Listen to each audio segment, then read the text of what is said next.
It's episode 3. It's about edit. I know, not the most interesting of topics, but listen, you're a beginner here. If you know how to edit and you edit with iMovie, I suggest you stick around for this, just so you can at least learn the basics of the keys and how to build out your projects and everything. If you don't even know what I'm talking about, you better be sticking around for this, because I do know what I'm talking about here. I may be a beginner in making a podcast for myself, but I'm no beginner in edit. I've been doing this for over a decade, and I'm one of the best at it. So I promise I'm going to teach you some tips and tricks right now, some hotkeys. What's a hotkey? Just stick around. Listen, let's go.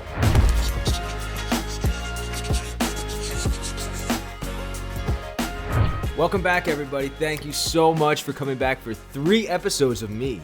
I never thought I would make it this far, and I hope that every one of you still watching does make it this far.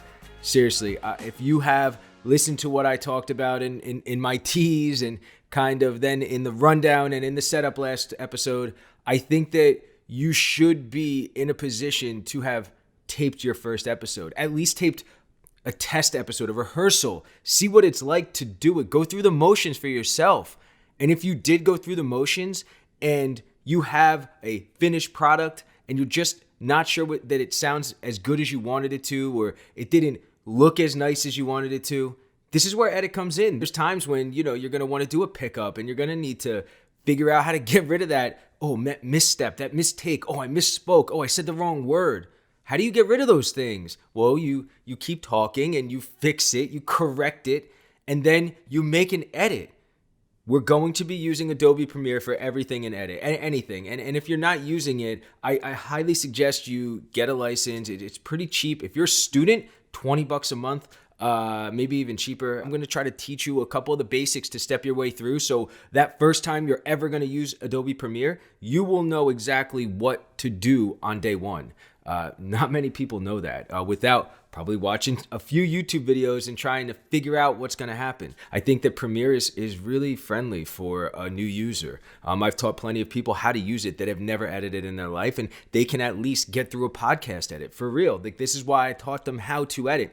They were able to put these things together, and these are for podcast people that are making it for companies and that are sponsored podcasts, and that maybe some you've even listened to. They've learned from me, and it was a very simple process. I try to really break it down and make it as easy as humanly possible for you, because I know it's a stressful, tedious process and nobody really likes to do it. But I promise, if you do it, the product that you're going to deliver at the end of the day is going to be infinitely better than what you would have done if you just taped it and posted it. It's not worth it to do that. You're hurting your own product. You're hurting yourself. You're hurting the representation of yourself and what you're trying to put out there for everybody. If I didn't edit these podcasts, oh my God, they'd be, first of all, 2.5 hours long because of all the takes I probably have to do. And they wouldn't nearly be as good. I think as you step into the post-production process of your product, which is where edit comes into play, but edit is a task that you do inside of post.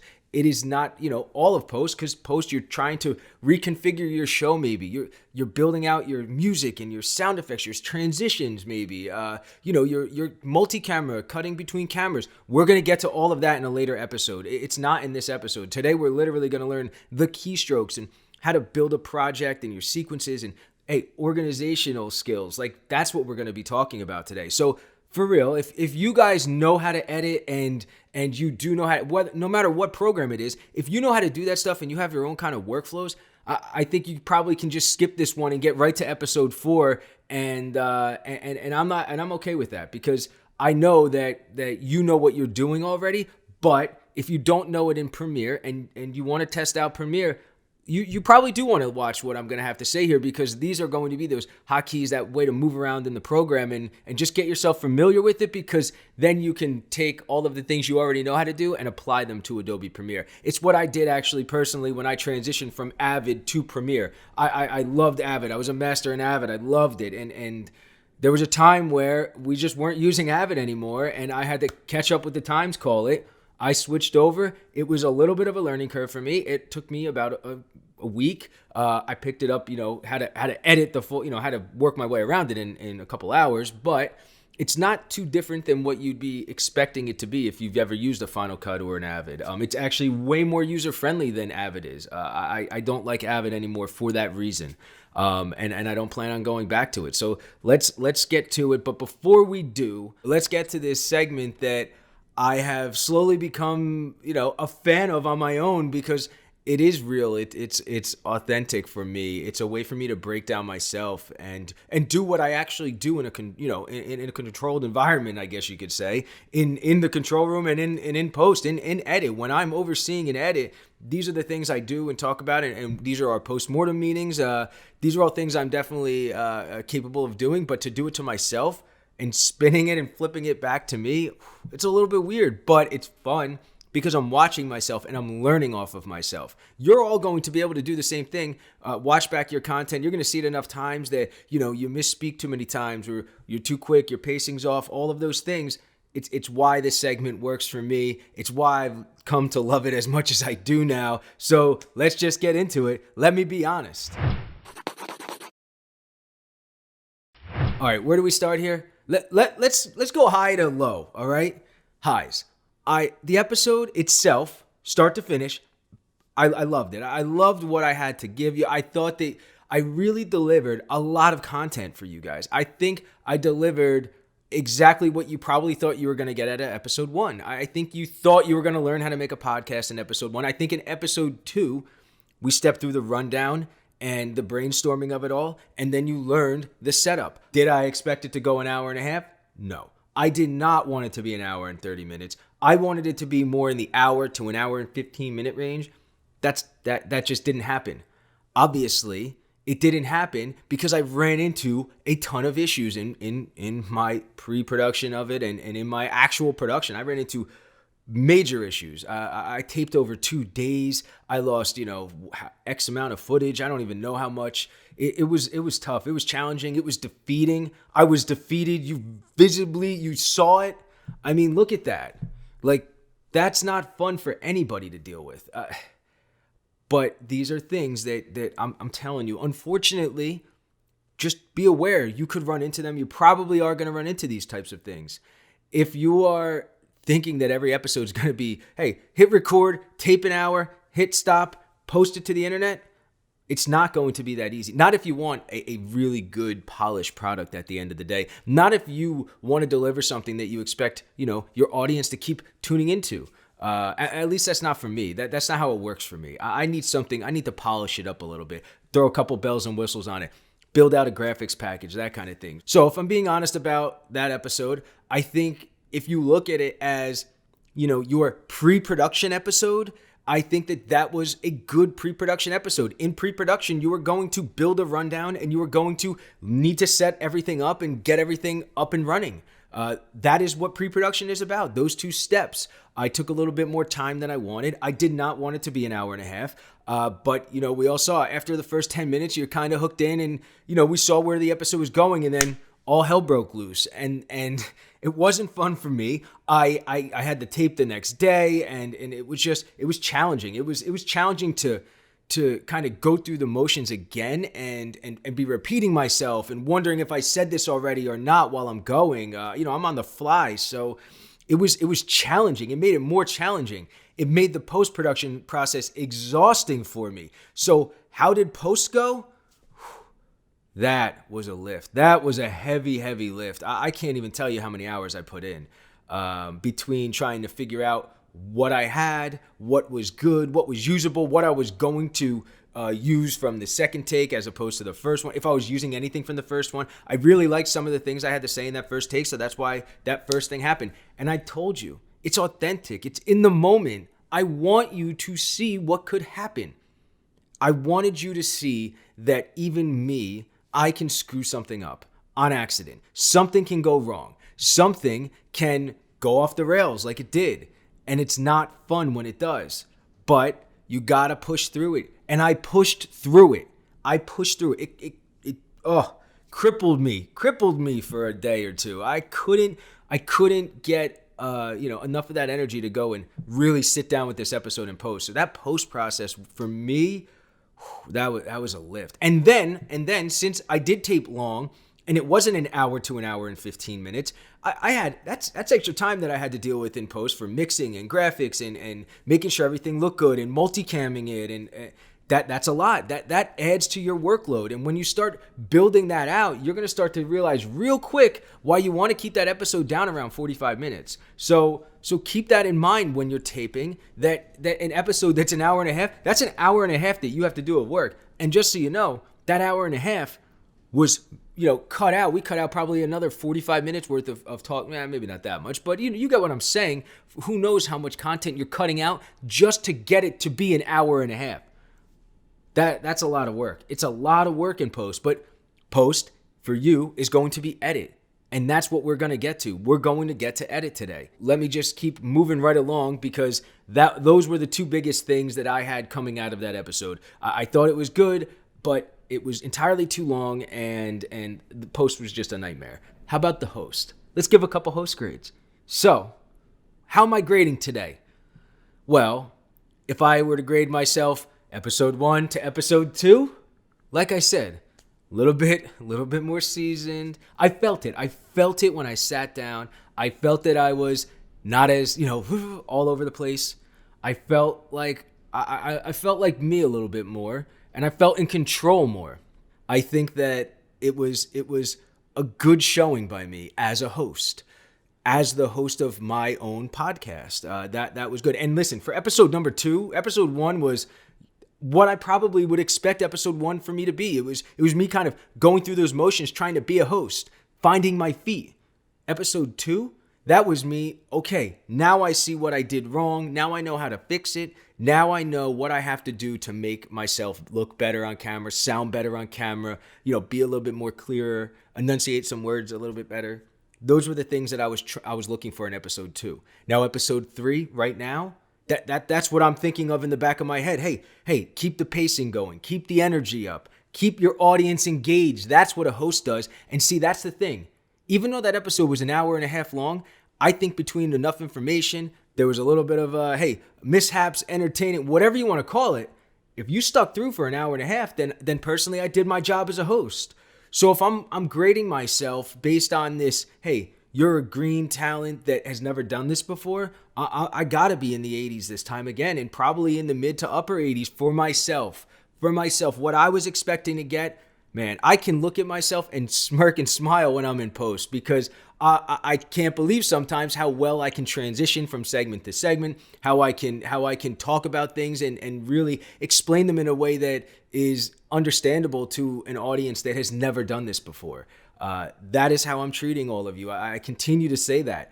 I am treating you all that you have never done this before. Even if you tried this a couple times, these are those conversations that you're ultimately having with yourself in your own head and trying to figure out, like, am I doing this right? Is this what I have to be doing? Well, I'm having those conversations with you out loud. You're hearing it. You're hearing somebody that lives in this world every episode.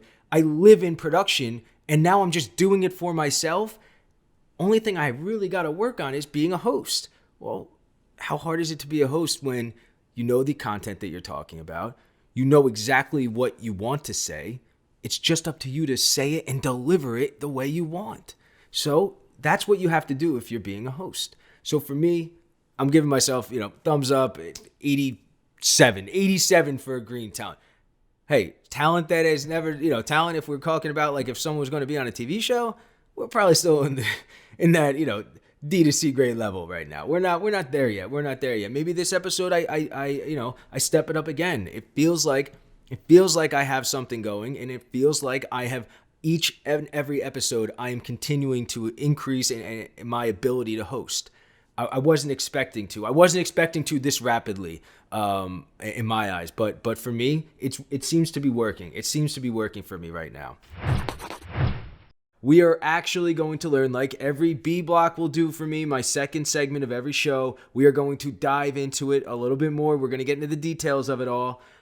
First block, we have fun. Now we're going to dive into it. So we have Adobe Premiere open, and what you're going to want to do is just literally follow the mouse along. We're going to click on New Project. It opens up a window like this. It says Untitled. So there's a few things that we're going to want to check in this window right here. So first, let's just say we're going to name this, I don't know, I'll call it AP4B cold open test. And what we're going to do right now is we're going to run through what I taped for my tease, my cold open. We're going to edit that today, but first we're going to walk through literally how to build a project for yourself. So when you open up Premiere, you name it. The next thing you're going to want to do though, you see this location right here. What we're going to want to do is click browse, and it opens up a window like this. We're going to want to save it to a place. So let's just save it to my edit 3. We're going to choose this location. Very important that we want the location to be chosen before we start the project. You could run into corruption issues with your project later. You're going to be looking for media everywhere. You want everything that you're working on to be in the same exact location. Organization is so important in this process of edit. Everything you need to do, it helps so much if you're organized. I promise. Just spend the couple extra seconds to build out folder structures and everything, and we're going to get into that too. You're going to see how I'll lay it all out for you. Next, we're going to choose scratch disks. When you go to scratch disks, this is just an easy, quick tip that I can give you guys. What you want to do is create a cache folder for yourself. I have one already created on each drive that I'm working off of. If you're working off a hard drive, I would suggest you do that. Try to get something better.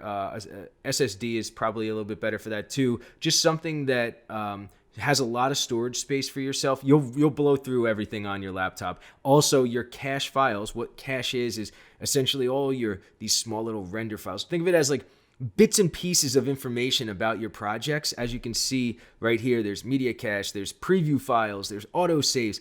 Everything lives in the cache. So the cache is important, but it clutters your actual computer. So if you're working on the laptop or whatever, you really don't want that cache to live on your computer hard drive. Let's get that cache moved off and onto a separate drive. This is what I'm talking about. This is step like 2. We're not even learning how to edit right now. You're learning how to set up a project. We're going to get there, but we're going to choose the cache. Now here's the tip. Here's the trick. Ready? Tips and tricks. Watch this. Click browse, enter. Browse. Look, it automatically brings up the cache, enter it. Browse, enter. And as you're watching right here, it's going to show you that it's each one is defaulting now. You're going to change all of your cache to point to the exact same location. All of your auto saves, all of everything. So it's a browse, enter, quick. You do in 2 seconds, done. Okay, now you're back. Now you're here. You're ready to go. Your project is there. So you're in Premiere now, and this is Adobe Premiere right here. This is exactly what it looks like when you're starting a project. It's very blank. It's very empty. You haven't brought anything in yet. You haven't started anything. A couple of things to note. Up top on the left, this is going to be called your source monitor. What is a source? A source is your video or your audio. Whatever it is that you're working with, that is what you're going to be able to open up, and this is going to be like a preview window, you call it. So this is your source preview. Your source window is on the top left. Your project window is on the bottom left. Now this is where you're going to have everything. This is going to be like all of your organization is going to live in here. This is where you will start building your bins out. First thing you want to do, the bottom right, you click new bin. Bin opens up. You can name this whatever you want it to be. So what I would like to do is I call it records. I will create a separate bin. I will name this, let's say, graphics. I will create a separate bin. We'll call it sound effects. I will name another bin. I will call it sequences. And this is just starting your organization right from the beginning. You want to be organized as much as you can right here. It's really important to build out a structure, keep everything organized, because it's going to get really messy when you start bringing in multiple clips and if you start bringing in other, I don't know, B-roll picture type things or extra videos that you need to lay on top of, or you bring in your music, your sound effects, you've taped some other stuff. Whatever it is, it's going to get really cluttered. You're not going to be able to find anything. Keep it simple, keep it organized, and it will benefit you. I'm telling you, it's going to save you time in the long run. Next, what we're going to want to do is look over to the right. This window right here, this big window, is your timeline, your sequence. You're going to see what that looks like. But first, we have to get some video to work with, right? Or some audio. We need a source. What's our source? Well, let's just say today we'll use a source from today's episode. Let's go to our cold open. So we need that source. We need that video. I already have this tagged here. You'll see that in here I'm organized as well. Episode 3, it's in the bins. I'm going to drag across here. That'll be even more organized as I build out a project. It's as easy as dragging the source right into your project bin, and now you can put this wherever you want. I could have just dragged it right into the records. It's okay that it didn't happen that way, but now I just move it into my records. If I double click it, you go up to this source record bin up top left, and you click this little blue upside down house, call it your little spike mark, and you can kind of drag through and see what it is. This is called scrubbing. You scrub through this clip. Scrub is just dragging through and literally doing this. You're scrubbing through the video or the audio. It's just dragging through quickly, looking for reference points or for that next thing that you're looking to edit. I could do now a multitude of things from here. But we're going to start from the beginning, from scratch, because now you've brought in your source and you're ready to make a sequence. How do you do this? Well, really easy. I kind of taught you in episode 1 just a little briefly. It's as simple as just hitting Command N. It brings up this window. Now you have a bunch of options here. Let's go to some basic presets. In order to do that, up top, you go to Settings. This window drops down. You could select custom, or once you change it, it actually defaults to custom. So now we're all working in HD here. High definition is 1920 by 1080, that's 1080p or 1080i. That's where we're at with that. So you want to be in the 1920 by 1080. If you're working with an older iPhone or even something like a laptop, you might be in the 720p range, which is 1280 by 720. So if you're in that, you can adjust it right here. You can just simply type in the numbers and type in the numbers. You'll actually see, you can confirm it by it saying 16 by 9. That is widescreen for yourself. In these, you want to keep it, let's say we're going to do square pixels. We're going to go progressive scan. 5994. This is your frame rate. This we can't get into it in edit, but let's just say we're going to always use 5994 drop frame. Rec 709 is your color spec, and everything else is pretty straightforward. You could save this preset by literally clicking Save Preset. You can name it whatever you want. We'll call it my podcast sequence settings, and you'll see it regenerates what your sequences look like. And now, in the bottom, you have all of your different custom sequences. So like I said, I have a 720p sequence already set up. It gives you all of the information in the right panel, but you can kind of skip through and use whatever it is that you're going to, whatever you need. Also in the bottom, though, before you click OK, it says sequence 1. You can rename this to now be whatever you want. So we'll call mine AP4B, cold open. It's now created a sequence. You see how this right window now actually kind of changed. You see there's a bunch of lines here. There's a V1, V2. All these are in blue and not. These are your tracks. So now your V's are your video tracks. Your A's are your audio tracks. If you're taping a video podcast or a video, any video content series, you're going to need video and audio on this. You're going to need multiple layers of video and multiple layers of audio on this.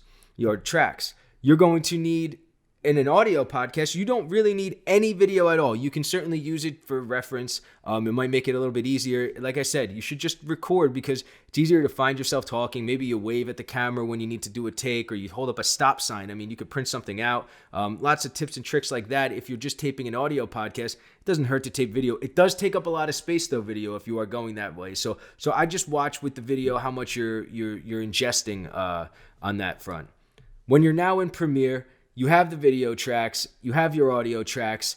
Here's where it gets really easy. You're looking to edit this cold open, you go over to your project bin, you click on the source that you want, and you just drag it over. You could see you could put it on V1 and A1, V2 and A2, but let's just drop it V1, A1. You want to keep the sequence settings right here. You want to keep the existing settings because you created the settings as your output. This is your master sequence. So let's stay in the settings, and this way, every piece of video you're going to edit with will eventually be in the same specs. You want everything to be the same on the sequence. So now, we now have a new window, which we haven't really seen yet. This is our preview monitor. This video on the top right up here is where you'll see everything, the final product of whatever it is you're making. You'll be able to see that finished product in that top right window. So whatever you are working on is referenced in the top right window. So we can zoom out by using minus and plus. It's just that simple. I mean, that's as easy as it is. And now, guys, you're going to start to see what it looks like to edit. We already see there are these waveforms down here. And what are waveforms? The squiggly lines. We spoke about that. The waveforms that you see are your audio speaking. That's your voice talking. This one big blue bar up top, this is your video track. It is very straightforward for what it is you have to do. Now, we see what the source looks like on the sequence. This is your sequence. Your left is your project bin, but on your sequence, your timeline, this is where you're going to work. This is where all the magic happens. This is where it all comes together, guys, is on this sequence right here.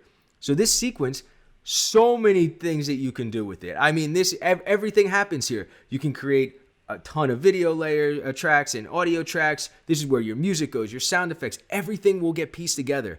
Everything. And I'm going to pull up a little bit of what, I'll show you an example of what a full finished sequence looks like. I'll pull up episode 2 so you can see just how big of a project it looks like with all of the different layers and tracks of video and audio and graphics tracks that we're going to use later. But for right now, we're going to keep it simple, keep it straightforward. And I'm just going to get through a couple of my tips and tricks that I have for you. One of them, though, and we haven't gotten there yet, we've seen now what a project looks like. We see how you kind of create your bin and your bin structure and how to keep the organization. We see how easy it is to put video onto the timeline, onto your sequence. But there's one key that I want everybody to change, if you would like to. But I don't like the Premiere set this one specific key. I don't like it. It's an add edit key. So what you're going to want to do is go up to Premiere Pro, keyboard shortcuts, and you will see this whole big keyboard panel pops up. Very crazy, very weird. Just go to the search function towards the middle left. We're going to type add edit. You're going to see that something pops up. For me, it's already switched, but for you, it's going to have this little curly flower thing, the command logo, and then it's going to say +K. Personally, get rid of it. You don't want to do two keys. We're going to call this your add edit. This is your splice. You know how you cut? You can cut video. It's like cut it and then you can click on it and delete it. Could you imagine hitting Command K every single time? There's people that do it. There's people that have never, ever changed this key. I highly recommend changing this key. It is the only key that I will change in Premiere. You just can double click on it and type literally anything you want. It'll pop up next to it, or you can overwrite it. For me, it's already there, so I just type in this slash key, and that's what I'll use for this key. It's over the enter, it's under the delete, it is right on that right side of the keyboard, so it's something really easily accessible to you. You're going to be hitting it so many times, like I can't even explain hundreds of times throughout an edit. If you're editing something that's an hour long, it's a key that you use all the time. But as easy as it is, you just click this, you change it, you click OK, and now that key is there. What does that key do? You're asking what that key does. Well, let's zoom in a little bit. We're going to hit ++. You can kind of see where this is where my voice starts at the beginning. You click this key, it adds an edit. It is that simple. It literally just puts a line here. Now, what does that line do? Well, if we zoom out, we see that now this sequence is broken into multiple pieces. So this whole sequence, if you just want to play around, you can add edits wherever you want, and you can just keep clicking that slash key to add an edit there, and you're splicing up this clip. You can now click these clips and press delete. And you can delete each little chunk if you would like. You can highlight in this sequence and delete. There's a lot of things that you can do in this sequence. There's a lot of ways to use all of the keys. I try to use as minimal mouse clicks as I can while using as many hotkeys as I can. What's a hotkey? A hotkey is that slash. Slash is a hotkey. There's ways to do everything in Premiere by using clicks. So if you're following along with my mouse and you go to this side panel, you can essentially click a tool like this and you can razor this and use the razor tool here. There are some editors, professional editors, that edit like this. They're wasting so much time, so much of my time as a producer. It drives me nuts. And I don't have the patience for it, and I really don't have the time for it either. And I've had to ask editors to change the way that they're doing this. It's just, it eats up too much of my time. And I suggest trying to find ways to eliminate those tedious, those extra steps, because mouse clicking 4 or 5 times to do something that you can do in one click, it just is pointless to me. So let's get back to it. We're gonna use this. I showed you guys that you can use this add edit. It's like your best friend. You're gonna be adding edits everywhere. And I'll jump through this sequence really fast. I'm gonna show you how. don't worry about what I'm doing in here. I'm going to show you right now how easy it is to add edits everywhere that you need. So how are we going to add edits? If you move down your sequence, you can see where I spoke and I stopped speaking based on where the audio waveforms are. If you zoom in, you can see that there are these big gaping blank holes here. That blankness is me not talking. So if you want to jump to each spot where I'm not talking, we can add an edit when we know I'm finished talking here. And we can add another edit where right before I start to talk. And what do we need to do with this stuff? Well, we don't need what's in the middle, so let's click and delete it. It's as easy as that. You can click this next thing, move it right over, and now those two clips are married together, we call it. We marry those two clips together, those are butt up together. Now, I'm not listening to this audio right now because we don't need to. I'm showing you the steps of how to make edits. But this is the basic of how to make simple edits. So you add another edit. You can add another edit. And you could click and delete. And now that collapsed, that sequence collapsed. Those two clips butt up next to each other. And you're like, wow, this is, I'm getting the hang of this now. So let's just say you took a bunch of takes in a row and you paused in between each take. And you were like, okay, I know that I don't need to delete anything I'm saying. I just need to add edits and remove everything. Well, you need to remove the dead air. That was me removing the dead air. Let me do it one more way though, because this way I had to click, add an edit, add another edit, click on the video source, and then delete it, and then collapse it.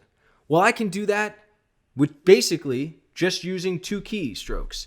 So if I go over to the next segment and I click my add edit, and I go over to my second add edit mark, instead of clicking add edit, now these keys are my best friends. These are my favorite keys, and not a lot of people use them.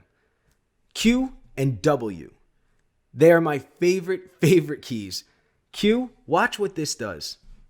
Q, wow. It took an add edit, it took the delete, and it took the click and delete and ripple down, and it just did all 3-4 of those steps in one key click. One key click it did that. And it works the opposite way as well. If I get to the end of my sequence and I say, well, I know I don't need anything here. It's the end of my video. It's the end of me speaking. And I get to this point, well, what do you think you're going to do? Watch this. You don't need to click any add edit here. Just click W and it's gone. It's like magic. It really is. But that's how easy it is when you know the right keys to press. So Q and W and slash, these are the ways that you're going to work in your project, in your sequence, in your source. And this is how you're going to work through this, step through your sources and delete and remove what you don't need. So it's really easy when you're trying to add edits and move it around, where now you have all of that video, all of that audio, which was a lot of dead air, honestly. It's now shrunk down from being 4 minutes of a source to now it's only a minute and a half worth of a source. And we got rid of all of the stuff we didn't need. So if we were going to play it down and watch what it is, you could see all of the times that we go to stop talking and it's here. Now I'll zoom into the sequence and you could see even here, if you want to even tighten up an edit. Well, what does that mean? Well, look how much dead space is here. We don't need all that dead space, let's say. So we can go right here. What key are we going to use? If we use Q, it's going to delete everything before. So we're going to use W. And what's W going to do? It's going to delete everything after this until the next edit point. And not only is it going to delete it, it's also going to collapse it. So we're going to press W. And it's one key instead of going to the point, selecting your clip, pressing add and edit, selecting the next clip, deleting it, selecting the dead space, and deleting the dead space. That to me, those 5 steps or 4 steps that it took for me to do that, you will do, at least 100, if not 1,000 times every time you edit. Every single time. Now imagine doing something 5 times and I can do it in 1 step. And then times that by 100. You know how much time that's wasting? Do you know how much effort that's wasting? You want to talk about tedious? It's not worth it. It's not worth it.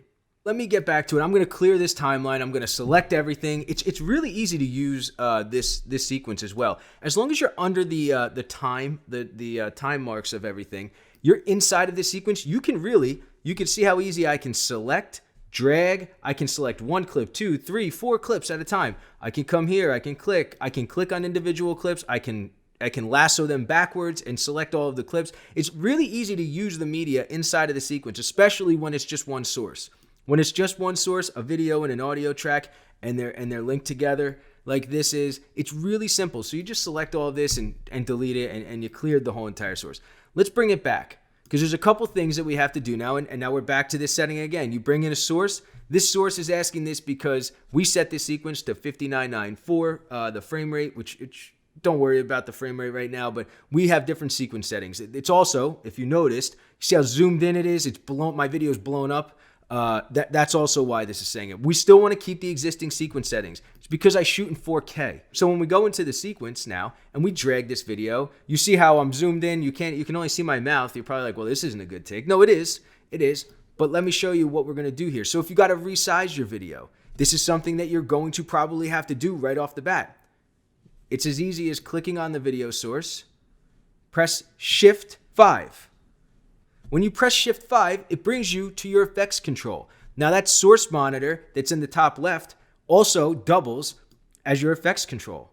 And when you go into your effects control and you press Shift 5 in it, you can see that it has your position, your scale, rotation. I mean, these are pretty self-explanatory, but your scale is your size. So it's set to 100. Now that 100 is what your video comes in at. My video is 4K, so we're working on a 1920 by 1080 timeline. That video is really this big. I have to shrink it back down. So we can easily drag it, and you just drag this slider back. You can drag it back to this big. You can blow it up even more if you need to. But this is how you blow up the video. This is how you shrink video. So we want to get it to a point where it's going to fill out. Where is that number? Well, it's double the size, so let's go half size. We go to 50. You can also click and type in this. You want to go back to 100, you can type in it and go to 50, and that's how you get tested. Now another trick. Here's a trick. Whenever you're in these sliders, you see this little these double arrows that are hovering over the hand. Whenever you're on a slider like this, you can hold Command, and if you hold Command and you drag, it drags much, much, much slower than if you were to be just letting go of it. You lose control of how accurate you can be when dragging if you don't hold Command. I keep reaching for the keyboard to do my keys. I'm trying to strip this back and not do my hotkeys as quickly as I do. I'm naturally doing it. I'm actually stopping myself because I'm working in slow motion right now for you, because I really want you to understand what the way everybody's probably doing it and what the way I do it is. So in order to dial this in, we're going to put this back at 100, all right? If I was going to set this size, I would hold Command and I would drag this down. I know it's going to be at 50. I'm almost positive. So I would first type in 50 and see where I'm at. But now you can see, if you're watching this scale over here, you can see how I can dial in just to the decimals of what the size is of that video. I'm locked in at 50. You can also adjust on the X and Y axis, so you can put it up. Always Command Z is your best friend. Just like you're in Control Z, Command Z, that is your best friend too. You can undo anything you do. You have 40, 50 undos sometimes. I think up to 99 if you set it properly. So you get a lot of chances to fix a mistake after you've screwed something up. And then on your X-axis, you can move it around as well. But 960, 540, those are those position numbers that remain the same on everything. That's exactly even on a Premiere sequence. Again, in rotation, same thing. If I move the rotation around, which you're not really going to do, but let's just say you had to, or your video is a little funky and I don't know, it's a little off center, so you can move it around. But when I move it with the Command key, I can dial it in just to the decimal on it. And that's really important, because you're going to notice as you get better at editing, you're going to want to dial it in. You're not going to want to, hey, if I was a little small, you're going to see that black border, this black frame is going to exist always, and you don't want that. So how do we get rid of that? You make it full screen, and now it's full screen at 50%. So that is as simple as blowing up your video or shrinking your video. If you shot 720p and you're editing on a 1080 sequence, you're actually going to need to blow up that video. So that video is going to go up to 150%. Some cases, you might be in 133 or you might be in 67%. I mean, it really all depends on what you shot in and what your sequence is set at. But for the most part, let's call this the baseline. We want to be in that sequence setting that I had shown you guys earlier, that 1920 by 1080. So there's one key that we haven't spoken about yet, and you're probably wondering, well, how do you resize stuff, and how do you confirm that it's the right size? Well, when you click in the top right into your preview monitor, this tilde key, the top left key under the escape, you press that once, it takes whatever panel you're in, it takes it full. So now I can look at the borders of it and know that it's full screen. If I were to be a little short and I took tilde and it popped up, you see now I have a big black border around my video. You don't want that. So you could get back out of it and you could dial it back up, and then you could just check and make sure that you're always good. Even if it's always better to be just a hair over if you're a little unsure, but you don't want any black around your video. So let's avoid the black, and that's how you use the tilde key in order to enlarge any panel. It also works on your sequence. I use the tilde on my sequence when I'm trying to edit a lot of sources at one time. If I have if I'm mixing audio and I need a couple layers of audio and there's a bunch like this, it's a lot easier to see when you have a much wider timeline to work off of. If you have two monitors, highly suggest putting your sequence on a separate monitor and all of your bins and your effects in one monitor. That's how most people edit in an edit room. You'll use dual monitors. I'm on my laptop right now. I don't have that luxury, so I make do with this, and I'm fine with it. I've been around it enough that I zoom in and zoom out enough. You'll see me zooming in and zooming out of the sequence all the time when you're watching me edit. It's a habit of mine. It's how I check. It's how I double check everything. I zoom in. You can zoom in to the literal frame. If you're wondering what a frame is, how a frame of video works in the sequence, right here on the left of your timeline, you'll see that it says 1 minute, 10 seconds, and 50 frames. If you drag this spike line, you click that little upside down house looking thing, you drag this over, you see that one frame is moving from 50 to 51. You drag it again, 52. Now, let's use your arrow keys. Let's use your arrow keys here. Your arrow keys. One arrow key, two arrow keys, that's 2 frames. 3 is 3 frames. Back, that's 3 frames. We're back to 1050. Arrow keys, if you use one arrow key at a time, that's 1 frame forward, 1 frame backwards each time you press it. You want to get 10 frames?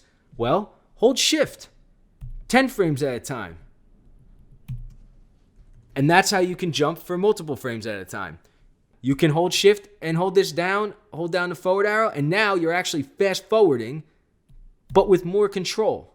So I tend to fast forward or scrub through my sequence like this. If I'm just trying to get to a specific point, you'll see me use the shift key, and I will use the arrow keys as well. And I start combining my hotkeys. So I combine all my hotkeys and I use them to my advantage. So that's why I've created all these shortcuts for myself. So I try to stay away from the mouse, as much as I can, and I live inside of just using my sequence settings. I use my hotkey settings, and that's it. And I learn the hotkeys. So take some time, go into Premiere, learn more than just what I'm telling you. But what I'm telling you, these are the basic ones that, knowing these, they're gonna help you be able to edit anything in here.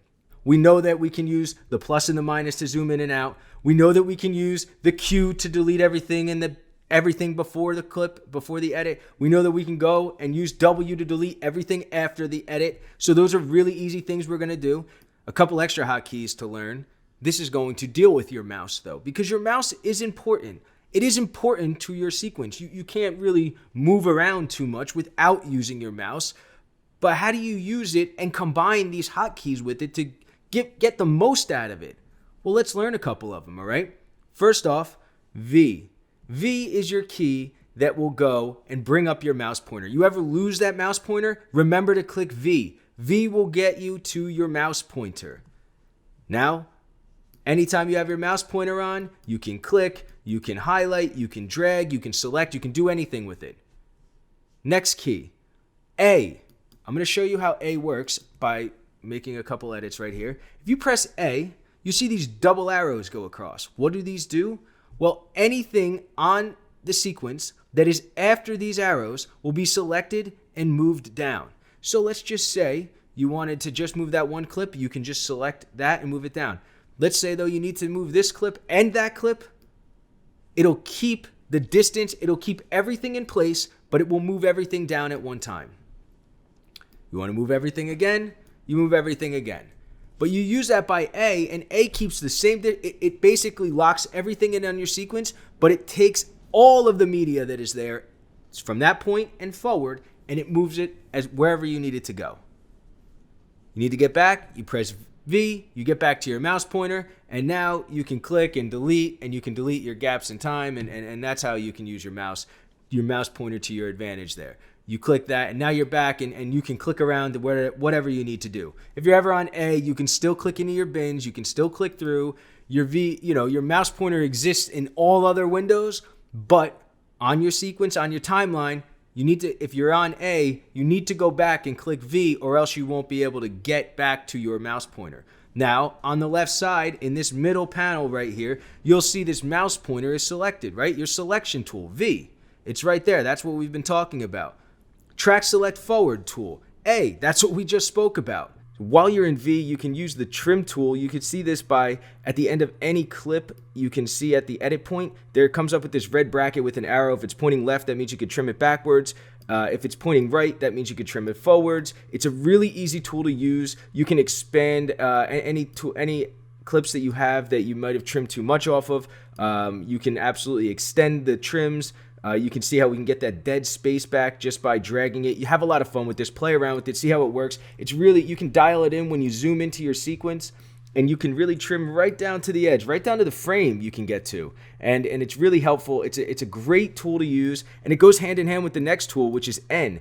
N works similar to it. It's also a trim tool, but it's a rolling edit tool. This rolling edit allows you to also extend any clip that you need or trim down any clip. But the key here is that when you zoom in to the point where two edit points meet, you use a rolling edit tool here to extend the previous clip over the top of your next clip, or vice versa. You need to extend a clip backwards over the top of it. You can extend a clip over the top of it. It's a rolling edit. You're actually making this trim, but you are not losing any time in your sequence. You're not actually lifting up a clip and dragging it down to trim it backwards like you were in V. If you select N, and you see this double arrow comes up, the line with the double arrows on it, that allows you to expand back a clip. And now once they join together, once those two clips are married, you actually can now roll that edit back and forth, and you see how the clip in the middle extends to the right, and you get all of the extra media that was on that clip in the middle from your source. And if you roll it backwards, you now overtake that prior clip, and you can get the media that was before it. This helps a lot when you are like right down to the to right where you're about to make an edit, and you just need to get a couple frames maybe of that word that you trimmed off. You might have clipped something off a little too short. It's a nice tool to use. I use it very often when I'm really in the mix of my audio. It's a quick tool that you can just use. It doesn't move any frames. It doesn't shift anything on your timeline. It just overwrites, essentially. It's an overwriting edit tool. Could I have done this, gone to this point and clicked W? Absolutely. You can do it that way as well. There's not just one way to do everything in edit. That's important. You could do everything multiple ways in edit, and is so helpful. Something I will tell you to stay away from, pretty much everything else that's on here. The slip tool, the Y tool, some people edit with it. I've never really touched that tool in my entire life. I've never touched that tool ever. It is dangerous. What do I mean? How could something be dangerous in edit? Well, you start working with multiple sources, video split on different layers and different tracks, audio split on different tracks, all over the place, and you start rippling things. Everything moves, some stuff doesn't. It spreads it out. It gets dangerous. It gets messy. You get a big, hour-long project, and you start making ripple edits in the middle and start spacing stuff out. It gets a little hairy right there, and I would highly avoid it, especially if you're beginning at this, especially if you're going through the motions and just trying to get a grasp on how this works. Stick to N, stick to V. Those are your keys. V, N. That gives you in the world that you need to be in. When you get good, then you start hitting the W's and the Q's. As long as you're working with one source at a time on that, it's really simple to use those. Your splice, your little slash to add an edit is such an easy key to use, and that just uses, you can just make an edit there, and that's the point where I don't need anything before this or after this. You make that edit point there in order to know what you need before or after. So I know we're kind of, it might feel like we're bouncing around, but all of this stuff really, it all matters. It all goes hand in hand with each other. And the other tools on the sidebar, I don't even use them, honestly. I don't use them. There's no need. There's other ways either to do them, or there's more efficient ways to use them. But you do what you find is helpful for you. I think personally, I'm trying to teach you the simplest ways to edit and get through this stuff. Now let's just learn a little bit of the extra, nuances that Premiere has to offer. You can move the mouse around in Premiere, and you'll see in between you get the double arrows and the double arrows on the side. What these allow you to do is shrink the bins and make your preview monitor larger. It allows you to make your timeline larger and make your preview monitor smaller. You can do the same in your bins. I would suggest keeping your bins, fairly small on your screen. I would suggest making your timeline pretty much as big as you can make it. You need to see that. That's what you're looking at. And then your source monitor, if you're lucky enough to have a secondary monitor, you can use that source monitor up top. Your preview monitor up top, and you can make that larger in a separate monitor. You can detach these windows by dragging them and moving them around. It gets to be a pain when they start disappearing off stuff. You can move it around, but I would not suggest touching this. It really makes it a mess. If it does, you go up to Workspace, and you can go back to reset the saved layout. In here, though, you can actually see in the window workspaces, you can see how if you went to the color workspace, it brings up the color correction panel on the right side. You have to be selected on the video, but you can change the temperature, blues to oranges. You can make it a little more pink and green. These are deep into the post process more, but certainly this is how you do some of those things in here. You can change the exposure. You're too bright, you're too dark. You need to change the contrast. All that kind of stuff. You can do in a color effects panel. There's a lot. Editing just isn't pressing a key and removing some video. It is. But in order to learn how to do that, I want you to understand just the fundamentals of how Premiere works. There's a lot of moving parts in Premiere, but if you know the right keys to press and when and how, it's going to really help you. So let's just kind of wrap this up and get into what it is that we're going to be editing right now. I'm going to edit my cold open.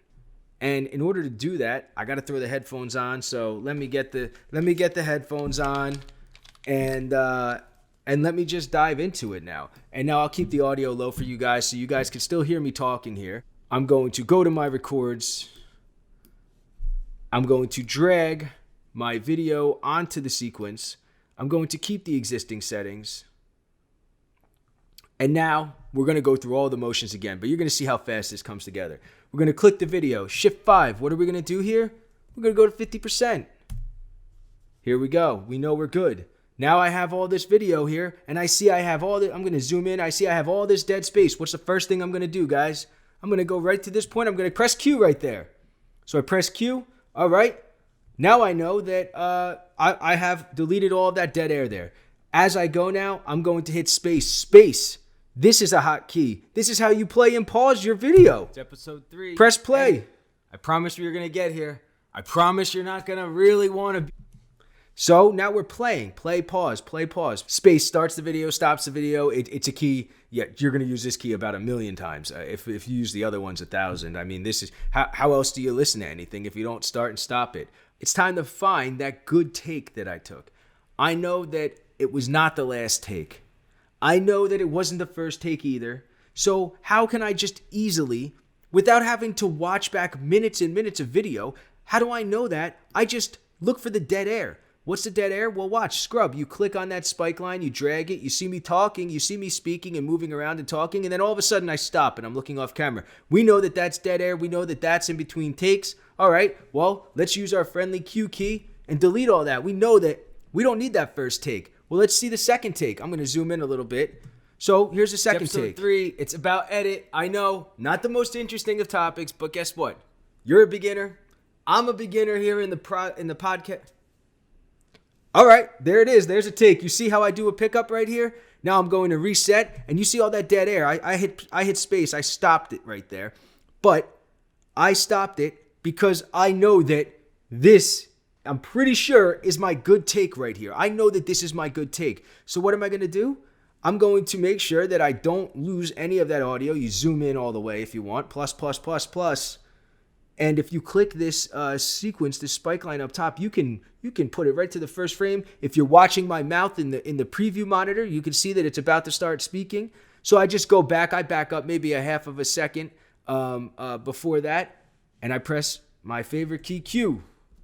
There it is. There it is.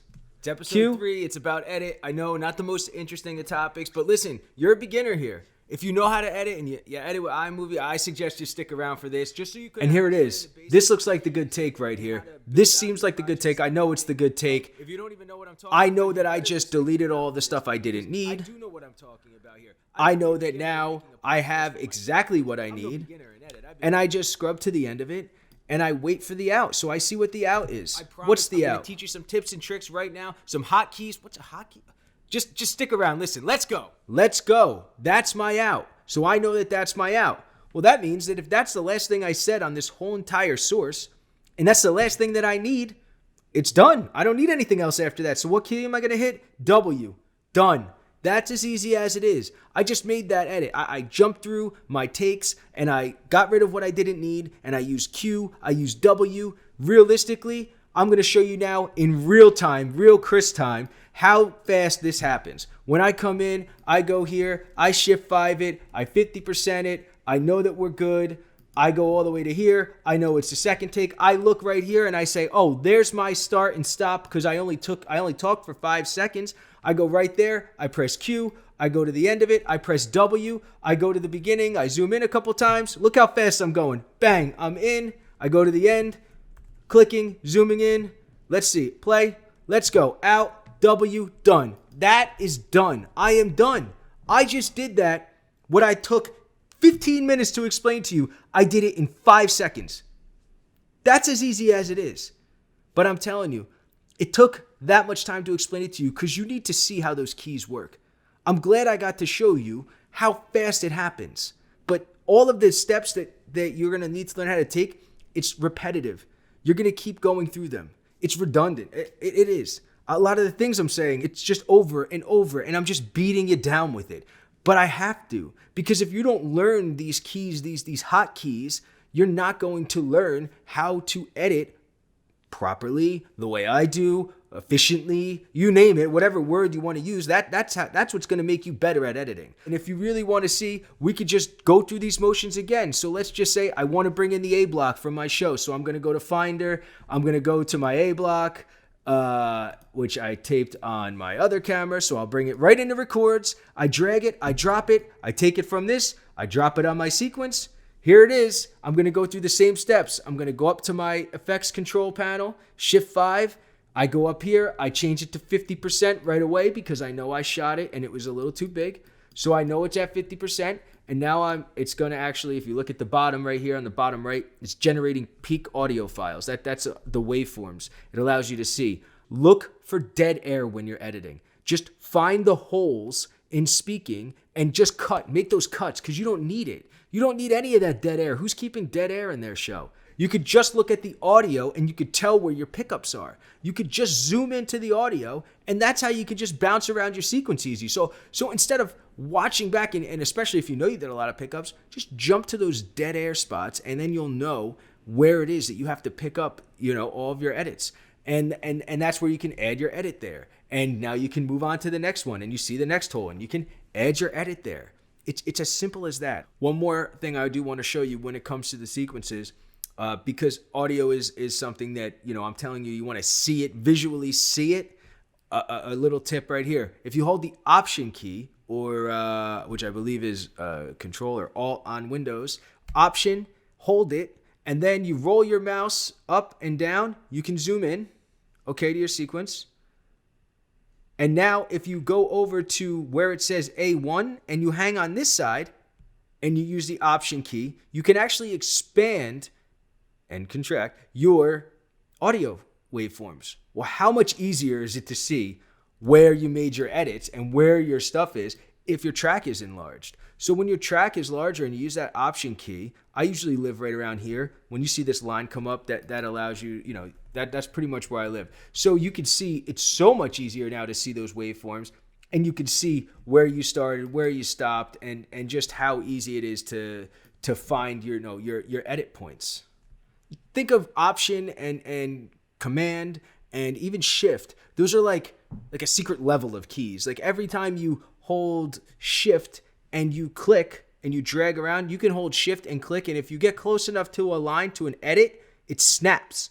It snaps right to that edit. It lines you up, so that way you don't have to worry if you're like over here and move it around. You just bink and it locks right to it if you're holding Shift down. That's a little tip and trick right there. You can, like I said, you can zoom out by holding Option and rolling your mouse wheel. That's an easy way to roll through it. So these are the basics of edit. We're not talking about every single key here. I just can't. I can't. I actually have a little bit of like a cheat sheet for keys, which I will post. It's on the website. You can go to the website and you can find it there, podcastforbeginners.com. And then what I'll do there is you can see what those keys are. Learn it. It's repetitive. Bring in your own media. Take it. Drag it onto your timeline. Drag it onto your sequence. Really practice. Give yourself some practice. Tape some stuff on your iPhone. Tape a couple different takes, a couple different angles, whatever it is. Bring them all in. Drop them all in on a sequence. Edit them together. And then figure out how you can marry the clips together. Figure out how you can move the stuff around. One tip you might want to see, if you select a clip and you right click on it, it comes up with an option panel that gives you a whole mess of stuff that you can do. One of those things, audio gain. You can click on this and adjust your audio gain. -5, -10. You'll hear what that does. It's going to lower it or raise it. It's that simple. But that's one feature you might want to need to do. If you're talking really loud the whole entire time, you might need to drop the audio gain a little bit. Your speed and duration, you can speed up, or slow down video if you need to. But one thing that I actually do all the time is when I come into a sequence, I personally, and this will get a little dangerous for you, I don't suggest you doing it if you're new to editing, but you can unlink your video and your audio from each other. And what that allows you to do is move your video and audio sources around independently, which allows you to put a video up on track 3, audio down on track 2, whatever it is, and then if you shift and click, you double select, you can select multiple clips by shift and clicking. You can now move these wherever you want. Now I'm stacking clips on top of each other, and now you're going to start to see this is how an edit, how a project comes together, with different audio and video on separate tracks, and they'll bounce through each other because you want to layer it. You want to layer those together and blend them really nicely. You want to lose that dead air. You want to keep it flowed really nicely. So right now, I'm going to pull up a project right now. This is episode 2. Let me just zoom in right here. I'm going to show you now. You're seeing how I'm scrubbing through this. Look how many tracks there are, how many audio tracks there are. There's music. The pink is graphics. There's literally many layers to this, many layers to editing. This is what a full finished master project looks like. It's an hour and a half long. This is a lot of content. I zoom in. When I zoom in here, you can see, just look how many elements that are combined. There's audio dissolves. There's tons. There's transitions. There's audio levels are different. There's so many things to do in edit. We can't go through them all, but that's what I'm here for. So you guys reach out to me. I offer consulting services. I can edit with you too as well. I do it all for you. I want you to get better. I do. I want you all to get better at achieving your goal. I want to put you in the best position possible to deliver the best possible product. It wouldn't be any point of me doing this if I wasn't trying to deliver you, the efficient ways to get your episode out. There's no point in it. I could make a video and just tell you, hey, tape it and do this and do that. No, I want you to learn all of these little tricks, because this is what's going to help you become successful at this. This is what's going to make you want to return tomorrow and keep editing. This is what's going to help you edit late into the night. But know that if you edited using these tricks and these little hotkeys, you probably saved yourself 3, 4, 5 hours if you've been editing for 10 or 15 hours on a project. I'm telling you, that's how much you're going to condense your workload into. Is just using these tips and tricks for yourself and applying them to your workflow. Be organized, stay on top of it. You don't want it to get a mess, because when these project bins on this side over here start getting messy, you just it gets out of control for you. You're looking for stuff. Stuff goes offline. You're gonna lose stuff. Oh, and everybody, one more thing. Everybody's gonna lose a project. Everybody's gonna have Premiere crash on them. It's just the way it is. Every edit system probably crashes. It's not fun. Command S, please. Command S. Always save. Continue to save as many times as you can while you're going through, especially you make that big edit and you're like, oh my God, I can't believe how great that came out. Command S should be the next thing on your mind. Command S. Just keep saving. Save repeatedly. Keep saving your work, because that way you don't lose as much if it does crash. Maybe only 15 minutes of work instead of 2 hours of work. I'm not kidding. You don't save. Sometimes your autosave isn't working and you lose a whole entire project and you're like, oh my God, I just spent 4 or 5 hours of work and like it's gone. It's just evaporated and there's nothing you can do about it but start from scratch. You want to be discouraged. Wait till that happens. Save.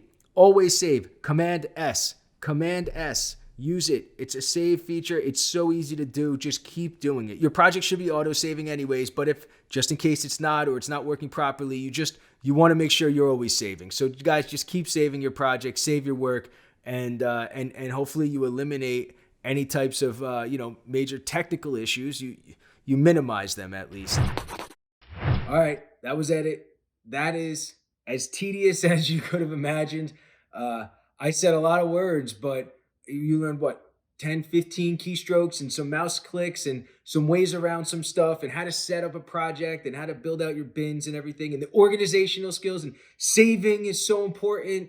You learned all of like these important details that you can't live without going forward in Premiere. You need to use these to your advantage the best you can. Just go through the motions the best you can. Keep putting in the time, the effort you're going to need to if you want to get better. You want to watch other videos and see how they do it, that's fine. You can. I encourage you to do whatever it takes for you to get better at editing. I'm teaching you this because I want you to learn these little tricks so you can do this better on your own. So you at least want to do it. So it doesn't take you as much time to do it. We don't want to waste our time in edit. Edit's not a waste of time. It's not a waste of time. But you certainly can waste your time in edit. There's a big difference. There's a big difference. Be prepared. Like I always say, be prepared. The more you're prepared in pre-production, in your production, you will have an easier time in edit. Be prepared. Because if you are, edit is going to go a lot smoother for you. Take notes if you can. When you're done taping, write down notes. That way when it's time to edit, maybe you don't feel like jumping into it. You want to put it off for a day or two. That way when it's time to edit, you know what you did. You know when you did it. Try to keep a clock in the room. Keep a clock in, and that way you know, hey, at 1:13 I did that. Hey, as long as you know when you started and stopped the record, if it's 45 minutes long, you just back time it. Figure out little ways, tips and tricks that you can get yourself through these things. But I'm telling you right now, I'm as exhausted from going through that and teaching you guys just how to like make a couple edits and marry some stuff together and piece things together as if I just spent 8-10 hours in an edit and I've been going all day. That was exhausting. It was exhausting. Edit is exhausting. It can be, but you learn these little things and you keep doing these things repetitively. Just do it. Go through the motions every single time. Just keep using those little key clicks. Press V, press A, press N. See what it does. Mess around. Who cares? Go take some video in, create a temp project, mess around. Nothing is stopping you from doing that. Nothing is stopping you from doing any of this. Just you. Just you. You're the only person stopping yourself from doing this. Come on. Now you have all of the tools. You have all of the pre. Now you know a little bit about the post-production of it. You've hopefully maybe taped an episode, and if you haven't and you're waiting, well, guess what? The next episode, this is when we're going to get a real life guest on. No more family members now. We're going to get a real guest on next. Next episode, episode 4. We're diving into the hosting of it all. I'm going to teach you how to host.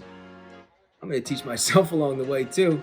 All right, everybody. Thanks so much for watching. Thanks for sticking with me. It's been like over 3 hours of your time that you put in for me. So I am so appreciative of it. Thank you, thank you, thank you. Hit me on Instagram. Hit me on the website if you need anything. you know where to find me. At A Podcast for Beginners, a podcastforbeginners.com. Thanks, everyone. See you next episode.